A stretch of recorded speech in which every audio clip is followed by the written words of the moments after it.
So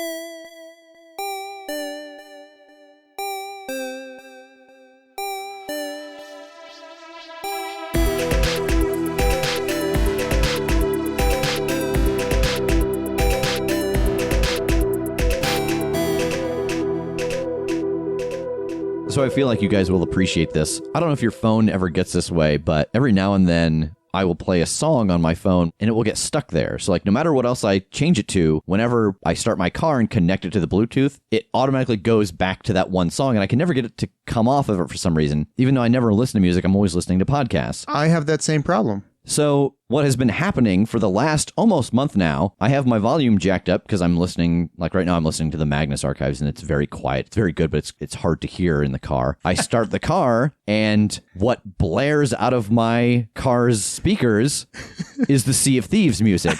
Nice. Dun, dun, dun, dun, dun, dun. It's that huge flourish of an opening. So that was my morning. How are you guys doing?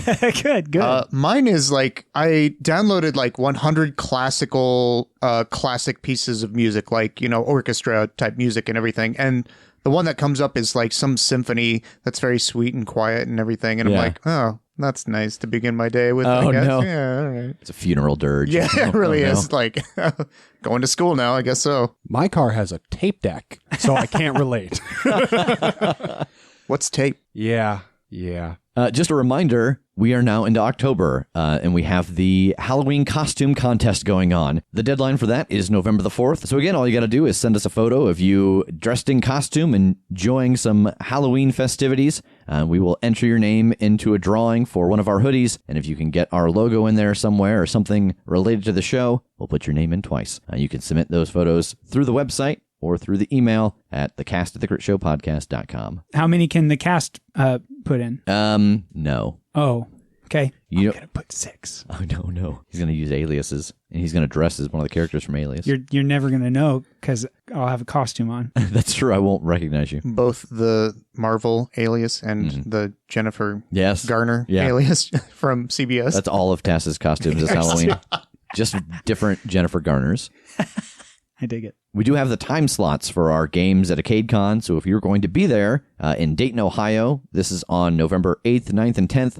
We will be there on the 8th and 9th. I will be running Monster of the Week, Tass will be running Worlds in Peril, and Jake will be running All Out of Bubblegum. And so on the 8th, we have sessions of that at 6 p.m., all three of us are running our game sessions at the exact same time, so you can sign up for one of those slots. And then on the 9th, we will be going at 10 a.m., and 6 p.m. Those are all 4-hour slots. You'll come, create a character, play through the game with us. We'll have everything you need there, including bubblegum. And then lastly, I had said last week that we had some projects coming up with Nerdsmith. So the first one that I have to announce is that starting October 30th at 7 p.m. Eastern, that is Wednesday at 7:30 Eastern Time, I will be in their new live stream show, Obscurum, which is an actual play of City of Mist. I have been very excited to play City of Mist. So when they had the auditions for that show, I was very excited to get into the cast. And Nyx will also be part of that cast. Oh, nice. And so that will be about 16, 20 weeks. We're going to take some time off for holidays, but that will be every week as we tell the story of these characters in Obscurum. And I will say this. We love to talk about, like, alternate worlds and, oh, what is this person like on this world? And what's this person like on that world? My Obscurum character is a character from this show, and I'm showing one of their other lives. Oh, do we get to know yet? Do you want to know? Yes. You're going to learn about a different version of Alexander White. Oh, okay. Doc White? Yeah, so I'm very excited about this. So you can find that show on twitch.tv/wearenerdsmith. And that'll be, again, October 30th, starting at 7 p.m. Eastern. I feel like there's something else that I should be announcing, but I can't for the life of me remember what it is. So I guess until next week, when I get a second chance, it's time to let the recap roll. On the sail, they have painted some kind of luminescent sphere on their sail to mask their approach, and that the moon is directly behind them. I'm going to yell down to the captain, Monarchs of the Moon on the starboard side. I want to hold out a hand to shake and just be like, hell of an attack, Captain. Thank ya. Look, this has been a real ride. But if you look around, you will see that there is a living cannonball tearing through your people. There is a monstrosity of a dwarf tearing through your people. We know what you are and how to kill you. and we've got more than enough manpower to do it. So, with no further bloodshed, who sent you at us? He's the leader of the Monarchs of the Moon. His name is Pardum. Well, he sets all of the missions that the smaller ships go out on from his man of war. And we see his shadow fall over TJ, and he gets clubbed in the back of the head with a huge fist and falls to the ground. I want to turn over and see who assailed me. You roll over onto your back, laying on the ground here in the marketplace, and you see this very beefy dwarven woman standing over you, and she's got her hands on her hips, and she chuckles. I have to admit, it took quite a while to track you down. Well, get up and dust yourself off. We've got to be getting home, little brother. TJ, here you lay on the dusty street of Alpo with this very, very muscular dwarf standing over you, and she has extended a hand out to help you up. I'm gonna take her hand, but that's about all I'm doing. Okay, she pulls you up, no problem. I'm gonna dust myself off. Thank you, lass. But why'd you hit me on the back of the head? What's the matter with you? What do you mean, what's the matter with me? What's the matter with you? Just attacking people, out of nowhere. She reaches her hand back, and it looks like she's going to swing at you again. I'm gonna duck. All right, roll Defy Danger with Dexterity. Oh, that's a 6. You get a giant handprint across your face as she just slaps you clean across. Ow! Quit it! What is the matter with you? What's the matter with me? I'm just minding my own business, and you're smacking me around. Why don't you sound right? And then I'm realizing, as this is happening, that I'm someone else. Yeah. Yeah, I keep forgetting that I am. And I'm going to search my Rolodex to see if I recognize this person. You do. It is your older sister, Ingrid. Oh, Ingrid, how's it going? Good. How's it going with you? Good. And I'm still looking through the Rolodex. Like, is there some kind of secret handshake that we share, or anything that a brother and sister might have that I don't know about? I think that as you look at her, the memories start to flash back to you, and it is a rough and tumble household. You said you come from swords, and there are tons of memories of her walking through the house and you jumping off a bookshelf and tackling her. Her getting up and throwing the bookshelf down onto you. Like, it is a combat whenever you find each other, and it's this way with the entirety of your family. That's awesome. I'm just going to jab her in the face. All right, roll hack and slash. That's a 12. Yeah, you pull your fist back and you jack her right in the jaw, and she staggers back a little bit, and then she smiles and she opens her arms up to hug you. I'm gonna hug her, but as I hug her, I'm going to roughly pat her on the back. I thought for a minute that all of this living away from the battlefield made you go soft in the head. No. It's, I've been hit in the head a couple of times, but, it's been a while since I've seen you, and I'm going through the Rolodex to see if that's true. It has been quite a while. It's been about 6 or 7 years. Okay, and so she's probably changed a little. You've changed. Look at you. Look at you. And I'm holding her back from me and taking her in. What does she look like? She is wearing some pretty rough armor. She has got a very large shield on her back. She has reddish hair that is in 2 very tight braids down her back. You notice that there is a new scar that runs across her nose and under her right eye, and she has a metal gauntlet on her right hand. Look at you. You've changed. What's with the new scar? Oh, well, difficult work. Oh, of course. Yeah, us fighters. And I hit her right on the shoulder. Ha ha ha. Look at you. Don't look much different, but you sure sound different. You've been in a lot of these big cities. Yeah, I've been around a few times, and just. And I think as you're struggling with this, you do hear his voice in these memories that you have had. And I'm going to do my best to try and do that voice. Yes, I've been doing pretty well. in the cities, though, yes, a lot of me has changed, just like you have after these, 6, 7 years? Oh, yeah, it must be that much. Yes, so, I know that you're busy and I'm busy, so... Maybe we can catch up later. I'll be back this way, I'm sure. No, didn't you hear me? You've got to come home. Why? Pa's dying. He's picking the successor, and he's named 4 of us to fight for it. Including me? Well, yeah, I didn't come find you to be a spectator or to sell hot dogs in the stands. Oh, that's great. All right. Well, oof. I would love to come and... Good. Well, let's get going. Okay. And I guess I'm going to follow her. And so as TJ turns to follow her as she starts walking down the dock, Jake and Tass, you both see TJ following this large dwarven woman. Well, that just seems like par for the course. Honin, we don't have time for that. Yes. Oh, I have to introduce my friends. This is, Wolfus, and this is Kolvar. They're my traveling companions. We've been doing some fighting, and we're actually on a mission right now, so if this could wait... What's with the voice? What do you mean? I've always had this voice, that I've had. Yeah. Does that, ring any bells for me? Am I supposed to have a voice? You definitely hear his voice that he's doing, and it flashes some memories in your head of him talking to you. And yeah, I think in those memories you hear yourself talking back, and you do sound different than what you normally sound like. I think the same thing for Tass, too. Oh, I see. We've lost our dialects traveling through the world, haven't we? Back to our roots we go, then. Yes, in the voices that we recognize from each other well. So, this is you said your sister, yeah? Aye, that she is. She's my sister, and, it turns out that my pa is dying, and I have to go and fight to be a leader for the mercenaries, apparently.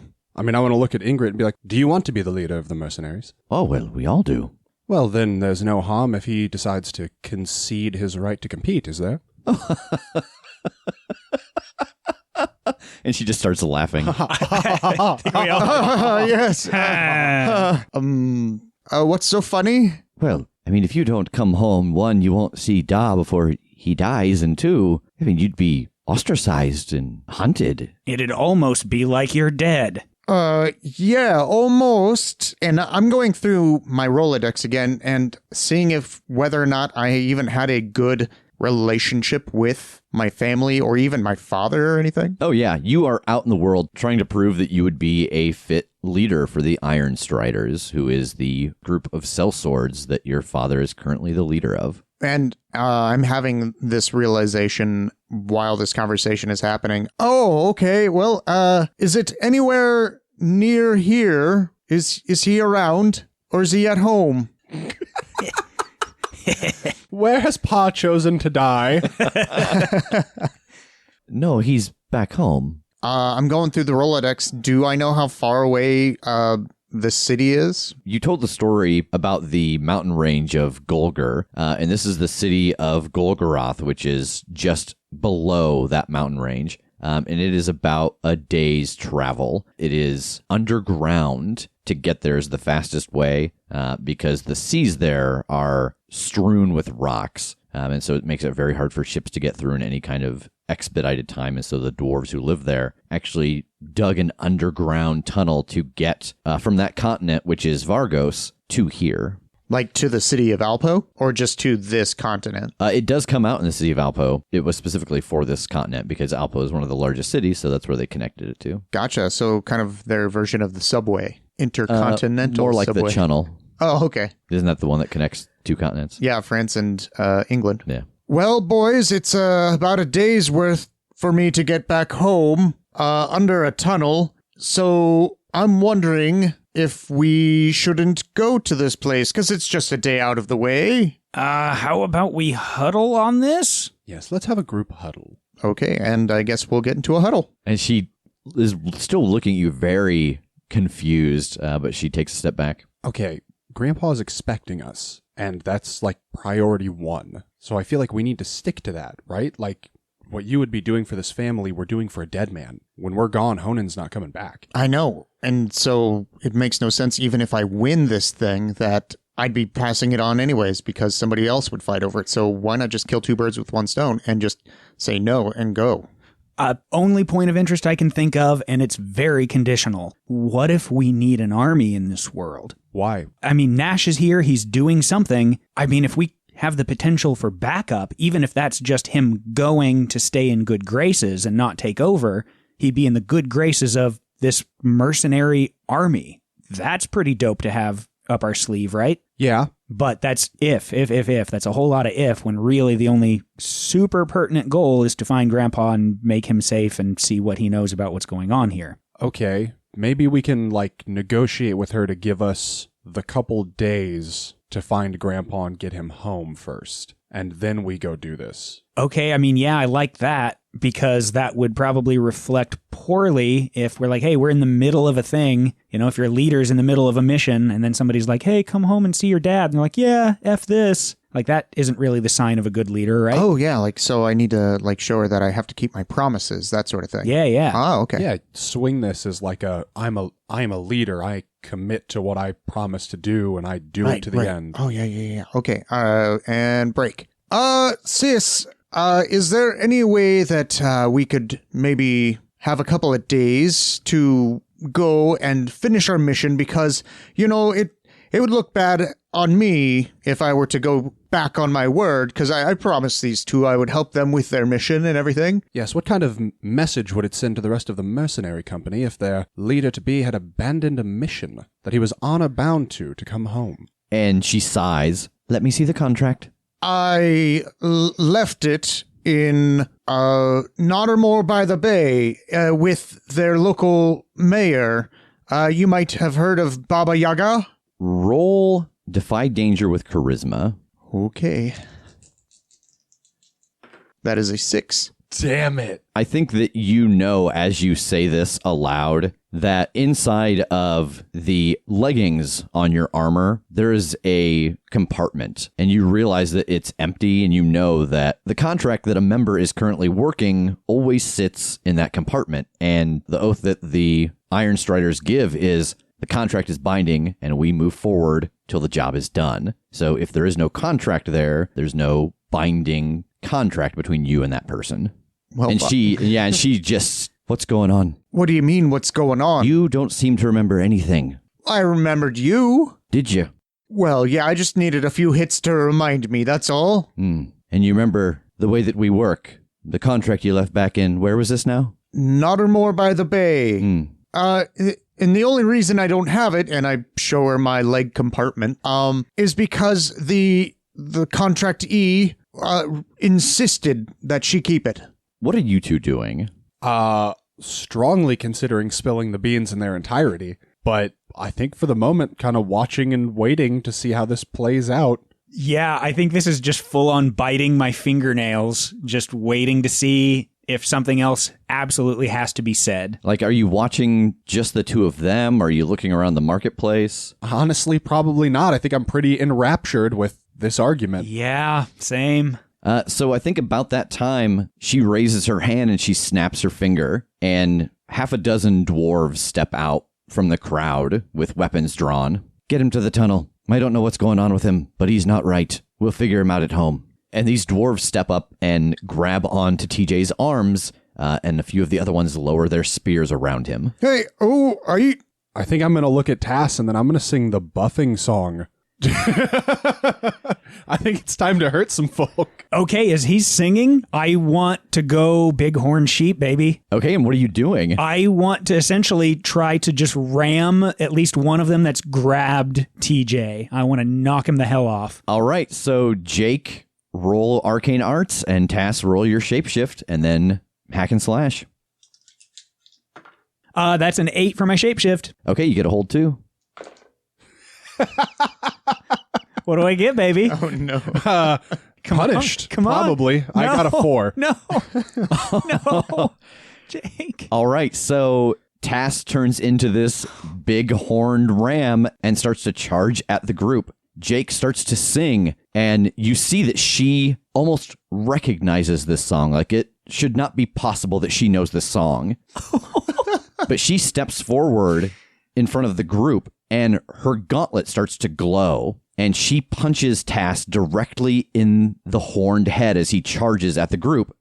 Tass, you take 17 points of damage. Whoa! And as this hits, there is a flare of magic, and as you hit the ground, you are a halfling again. All of the magic that had transformed you dissipates. Oh my god, oh my god, oh my god, everything hurts. Does this trigger anything with my bardic lore? First encountering this item that seems to have something to do with spells and magic. Sure, absolutely. I get to ask the GM any one question about it. What is it? I think that you recognize it because it is a very powerful artifact. You recognize this as Jiran's anti-magic gauntlet, and that the name is exactly what it is. When it comes into contact with somebody, it dispels any magic effect that is on them. Jesus. Okay. So, Tass, you have tumbled backwards onto the ground, and you are back in your halfling form, and you see that she walks up and she draws the shield off of her back, and she raises it up like she's going to bring it down on you, and you see a very sinister-looking spike at the center of it. And at the same time, 4 of those other dwarves draw bows and take aim at you, Jake. On my mark, let's get rid of these problems. Stop! Stop it right now! What? I'll go with you, and there won't be any more trouble for you. Will you, boys?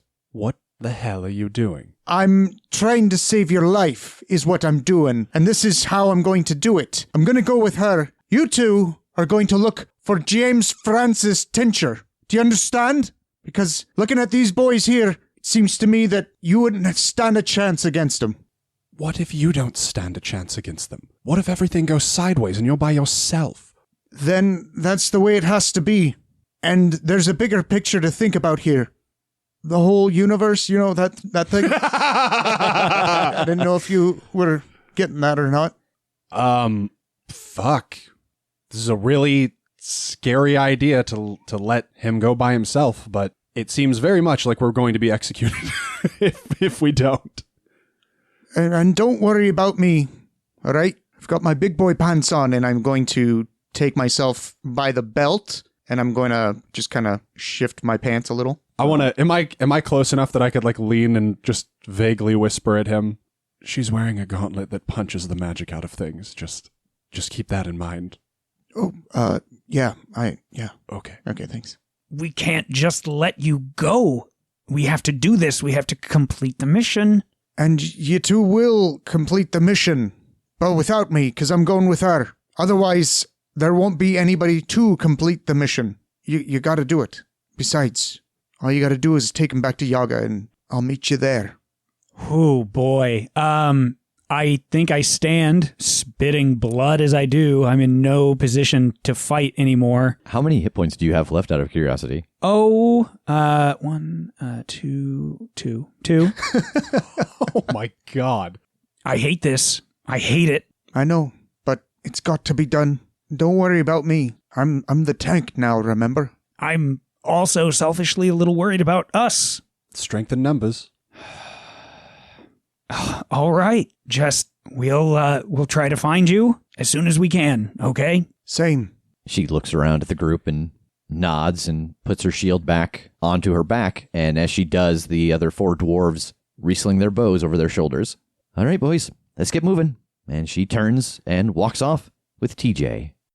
So Tass and Jake, here you stand in the marketplace. You've got a barrel of plums, a barrel of pickles, and there is the bag of grain that TJ was going through to check for the quality. What are you going to do now? Apparently take 2 trips to get all this back to the boat.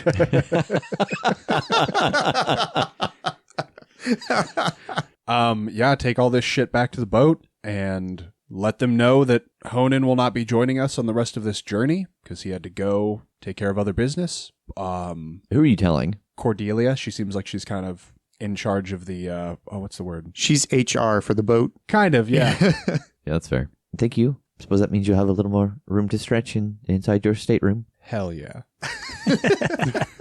And she makes note of the 2 barrels and the sack and has them taken downstairs. Thank you for replacing these. Very fortunate that they didn't get away with more. How long is it before we take off again? We've got about 6 hours. 6 hours to kill. What do you want to do? I don't know. I had considered, since there's just two of us, I haven't actually spent any time with horses. I don't think horses are actually in my Rolodex. So I thought about finding maybe a stable or something and seeing if I could tune in on that.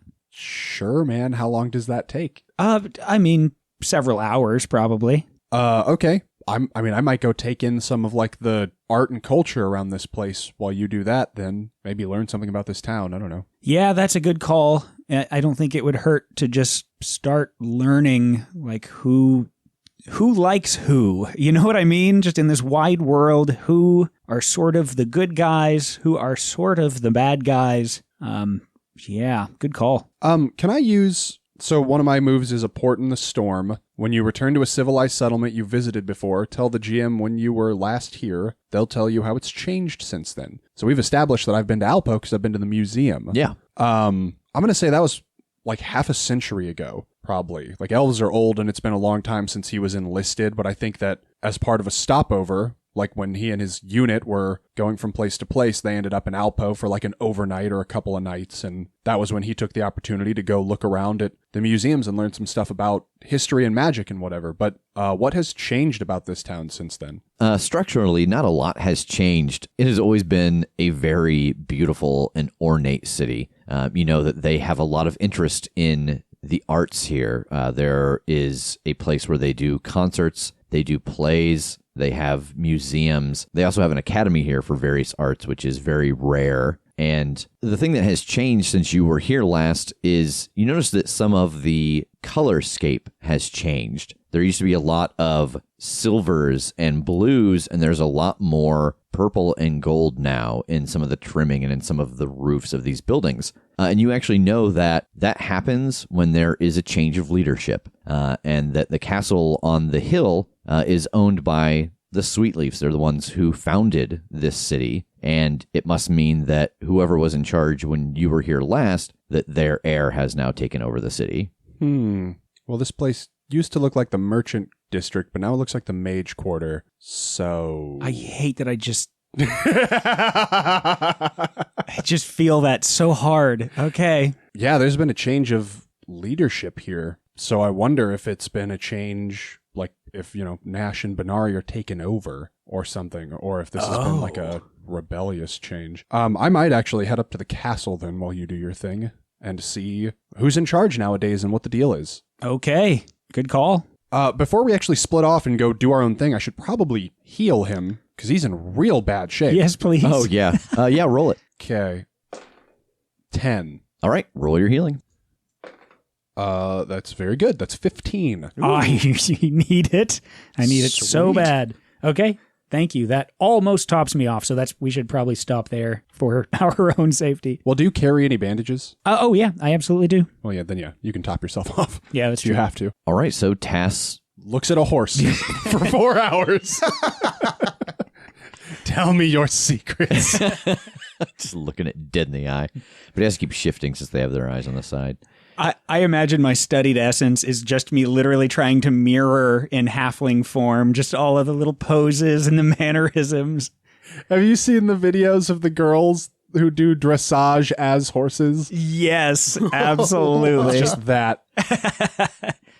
So yeah, this will take you out of the scene, so to speak, for the majority of the remaining time before the ship leaves. So Jake, so you're going to go up to the castle, think like Buckingham Palace. So there is a place where you can tour, but there are guards, and there is the place where the royalty actually lives, which is not accessible. Okay. Well, then I think I would just make my way into sort of the public spaces first and see what sort of information I can drum up. Because I've got my elf bard move also. When you enter an important location, your call, you can ask the GM for one fact from the history of that location. And you know, I certainly don't think I would have come here. Yeah. I think it would have been uncouth for like it just an enlisted traveling to come to the castle. Okay. When they were on stopover. So I mean, the fact I want to know is what was this shift in leadership that I've seen reflected through the city. So as you travel through this public area, you see lots of portraits, you see lots of sculpture, there's even some performance going on. And the change in leadership was the father stepping down, and his son is now the ruler here, and his name is Sven. So the transition from father to son was not violent. It was not any kind of an overthrow. It was a passing on. It's common for that to come with kind of like a color change, literally. Like, yeah, it really is just to reflect the artistic taste of whichever Sweetleaf happens to be the leader at the time. Okay. So knowing still that this is the Sweetleaf line and that they're amicable and this wasn't like an overthrow or anything, either do I know or is it information I could gather being here, like whether they're allied with the Dead Isles? Yeah, why don't you spout lore? Okie dokie. Boof. Nope. 5. So you do know from that, I think, that the Sweetleafs and Alpo have not ever been a part of any war. They have always been a neutral location. That's why you were able to come here before and kind of restock before you made your way across the sea. Who were you in a war against? So we were in a conflict with Rhymeshore, which is actually on Vargos. It is like the very southern edge of Vargos, so just the closest place you would make land from here to Vargos. But they were essentially trying to like bogart trade and passage through their waters. They were like pirate adjacent, but as a government. So they were kind of like, nobody goes through here without paying us protection money, and clearly everybody had a problem with that, with hindering free trade on open water. And so it became an entire military conflict. And so that's part of the reason that Golgoroth created the underground and under ocean tunnel from that continent to this continent, was to try to get around that embargo. Nice. So with them being neutral amongst the wars, they have always traded with anybody that has something to offer. And you do know that they actually trade specifically with Benari and the area that he is in charge of there. They exchange writings like poetry and opera and plays because Benari's group, having a different point of view on life as undead, have written some things that Sven has found very fascinating. And in turn, Benari finds the things that they create fascinating? I don't know that that's the direct correlation. He does get something from them. You assume that there's got to be an exchange back and forth. You know that they get plays and music from the Dead Isles. You're not quite sure what they get from Alpo. Okay, so we're not going to get any help here, is what I think. Like, they're not going to ally with us against the Dead Isles. They are Switzerland. Yeah, you've never heard of them allying with anybody in a confrontation. Okay, well, that's good to know. Yeah, I think that's all I'm out here to learn. Okay, where are you going to go next? I'll head to the museum now. It is time to go research the crystals. Okay, there is a donation box at the museum. Yeah, of course there is. What's a normal amount to donate to the museum? Oh, 3 coin. Sure. 3 coin it is. You know what? 5 coin. Oh. I'm a patron of the arts. That's fair. Hey, big spender. So where do you want to go in the museum? The section that I remember learning about the red crystal. I want to study up on all that magic, all those correlations. Okay. It is actually in the same wing that it was in before when you were here 60 years ago. So you head into that wing of the museum, and there is a large display of different colored crystals. There are tapestries on the wall that depict how the crystals enhance people. And so you see near the red crystals, people doing feats of strength. And there are books laying out at each section that talk about great deeds that have been done with the various crystals. And it also talks about the locations in which they can be found and how they're mined. It really just goes through the whole process of mining them, shaping them, fitting them into magic items and things like that. I've got like 5 more hours to kill. So I think I am very thoroughly going through everything here. Like, I am reading every plaque. I am looking at every exhibit. As you go around, roll Discern Realities. 11. All right, you get a hold 3. What here is useful or valuable to me? So as you look around this room at the exhibit, I think the first thing that you start to notice is that almost nobody comes in here. This exhibit has been here for a very long time. And so people pass by and they glance in and they see that it's the same thing and they don't come in.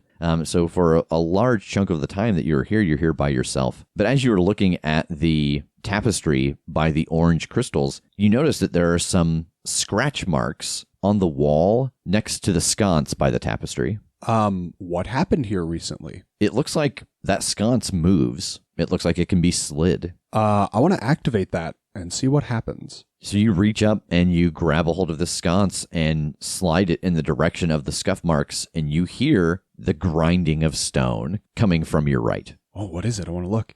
It's the tapestry to your right. Like stone grinding behind it? Yeah. I want to part it and see what happened. Yeah, so you pull the tapestry away from the wall, and it's a pretty tight fit to try to even get your arm there because the table holding all the books is pretty close. But you see that a stone door has slid open. Does it lead to a hallway or a staircase or a ladder? From what you can see here, it is a hallway with stairs in it. So for my last hold, I think I'll go with, what should I be on the lookout for? You realize that made a lot of noise when it opened, and it's very dusty. It seems like this has not been opened in a very long time. But you do see a flicker of orange on the stairs as if there is a torch lit somewhere further below. So it seems like this is not empty. Is there a mechanism on the inside of this that if I closed it, I'll be able to get back out? Yeah, I think that you look around for a moment and you can find that there is a switch on the wall right inside of here that would open it again. I'm going to close it behind me then. Okay, so you flick this and the stone door slides sideways and pulls in and seals. And I'm going to go explore this spooky place. So you start to head down the stairs, and the stairs start to spiral, and you come to a hallway, and there is a door on your left, a door on your right, and then it opens up into a much larger room in front of you. Is that much larger room like visible from where I am? Or do I need to advance in to see It's pretty dark. You can see a faint glow. There are torches along this wall, but you can see additional orange glows inside of the room. I want to peek that big room first. All right, roll discern realities. 2. So Jake, as you start to creep into this room to get a look at it, you trip forward on a lip that you did not see, and you stagger into the center of the room and fall onto the ground. And the slight orange glow that you saw gets brighter and brighter as you realize that there is an orange gem in the ceiling that is glowing down on you, and you lose 3 points of constitution. Whoa! Does this seem like it's an effect of being under this orange crystal? I mean, what did I read about orange crystals while I was going through the museum? They deal with how sturdy you feel, how lively you feel, and you feel exhausted as you are bathed in this orange light. Okay. So, being that my area of expertise is spells and magics, when I first encounter an important creature, location, or item, I'm going to go with whatever this thing is. I mean, I know it's a gem, but like whatever, it's like a trap or something almost. Yeah. I can ask you one question about it. How do I reverse this effect? So as you lay on the ground and you look up at the orange gem in the ceiling, you can see that it is placed inside of a very intricate piece of machinery that is attached to the ceiling. Do you think the only way to reverse this effect would be to somehow reverse engineer this machine? That whatever this machine is,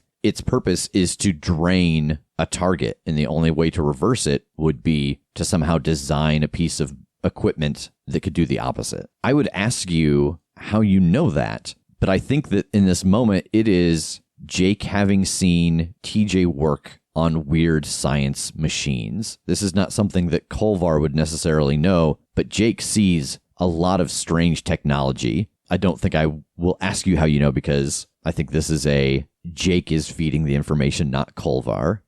Does this game work the same way? I assume if I lose my constitution, my max hit points go down? Oh, so yeah, you'd go down by 3.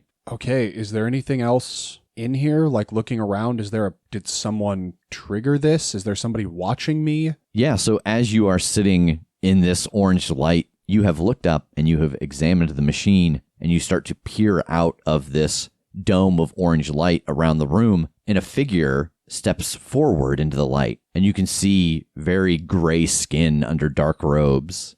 Oh, I had not yet got to the point of testing on name givers, but I'm glad that it seems to be working. Yes, this is all very good. Yes, they will be pleased. Tell me, how do you feel? I'm going to open my mouth to respond, and Instead, I am going to shout a deafening note. My God. All right, roll it. Oh my God, that's so bad. That's a 4. You open your mouth to scream, and you see a shimmer of metal come from the darkness behind him. It is large, and it is fast. And you take 13 points of damage. Jesus. As you see from the shadow, this giant iron golem come into the circle and clamp its hands around your mouth and start to squeeze. And there's a brief moment of panic and then unconsciousness. Tass, you have spent the required time to study the horse, and you can become a horse now. You've got about 2 hours before the ship takes off. What do you want to do? I think I'm just kind of running around in horse form, just showing it off, tromping down the streets. Untitled horse game. Just causing mayhem. Stealing keys, posing as fake horses to get bows on his neck. I have an idea for this horse too. Can I describe the horse? Yeah, please, absolutely. I think this is going to be one of the first ones that is off of the color scheme, since I'm observing something that's from somewhere else. Yeah. I like the idea of this big ass, like almost Clydesdale-esque horse. Like I looked for something that isn't necessarily fast, but is just sturdy and has endurance.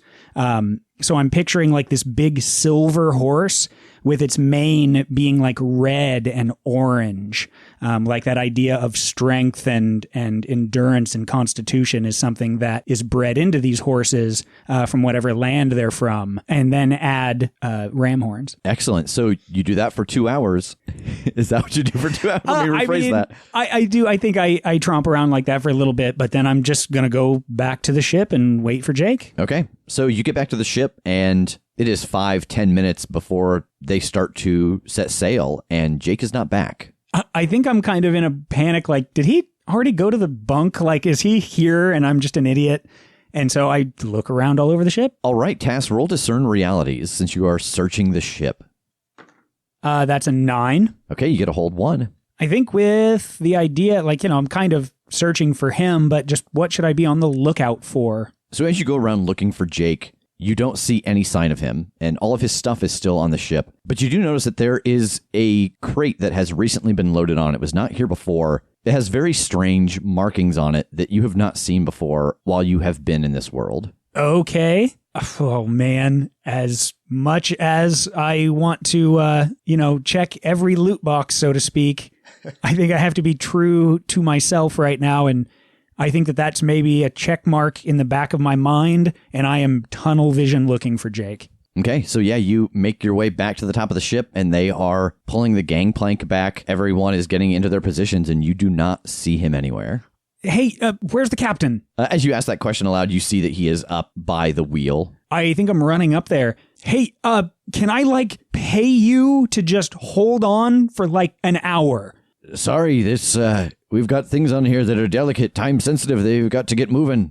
One of the guys had to go because he had to go, and we just knew we were going to get our losses there, but the other one isn't back yet. I just need a minute to go look for him, please. I'm sorry, I can't control it. We've got to go. You're more than welcome to hop off before we take off, but once this hits the time, we're off. Shit.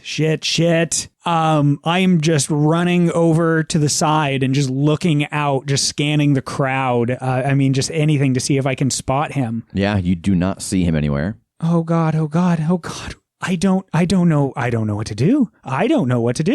I think the first thing I do is transform into a bird. I don't even think I think about it. It's just owl, whatever. The first thing that pops into my head. Yeah. That is a 9 math. Okay. And I want to, oh my God. Yeah, I think what I have in my head is just to go straight up in the air, and with bird vision, see if I can invoke something to scan further than just the docks to see if I see him coming down the roads or anything. So you fly into the air and start to soar through the air above Alpo. And you look around with your enhanced vision and you don't see any sign of him. And as you start to circle, you see the Scoundrel's Fortune start to set sail. and they have the wind at their backs. They're making a pretty good clip, and you know that it won't be very long before you would not be able to reach the ship again. Shit. I think I have to... Oh, I'm never going to forgive myself either way, because I let TJ down by letting his grandpa go. I'm the one with the device to communicate with him, or I'm letting Jake down. I think I have to trust Jake. I think I hear TJ's voice, like in the way that he was very firmly saying his grandfather's name and that he's going to go and be by himself. And, oh my God, I'm never going to forgive myself. I fly back to the boat. The camera follows Tass back to the boat as he lands, and he transforms back into his halfling form and stands at the railing looking out back towards Alpo. And we follow his gaze, and the camera ducks in and out of the city, and we see TJ being escorted down some very dark stairs towards a very large tunnel that leads underneath the ocean. And we go through the stone and travel underground and come out into the ruined room that Jake has been knocked unconscious in. And we see the pale, frail figure raise his hand, and a portal opens, and the metal golem carries Jake through, and the figure follows.